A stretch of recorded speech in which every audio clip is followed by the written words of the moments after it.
ግንባታቸው 90% የደረሰና ፋውንዴሽን ላይ ያሉ የተለያዩ የመኖሪያ አፓርትመንቶችም ማለ ከተማ በሆነችው አዲስ አበባ ላይ እየገነባን እንገኛለን በተለያየ ቦታ ማለት ነው።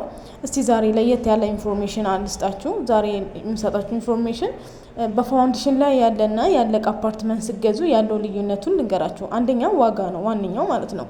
ፋውንዴሽን ላይ ሲሆን የሚወጣው ዋጋና እያለቀ ሲሄድ ያለው የካሬ ዋጋ አንድ አይነት አይደለም። ፋውንዴሽን ላይ የሚወጣው 120 ሺህ ከሆነ እያለቀ ሲሄድ ፕሮግረሱ እያለቀ ሲሄድ የካሬ ፕራይሱ ከፍ እያለ ይሄዳል ማለት ነው።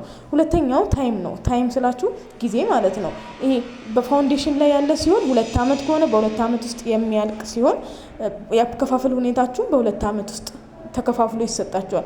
ያለቀ ሲሆን ወይንም እንትኑ ከፍ ያለ ሲሆን ይሄ ወይ 50% ወይንም 100% ነው የምትከፍሉት። ሌላኛው ልዩነቱ እነዚህ ናቸው። በቃ ዋነኛ ልዩነት የሚባሉት እነዚህ ናቸው።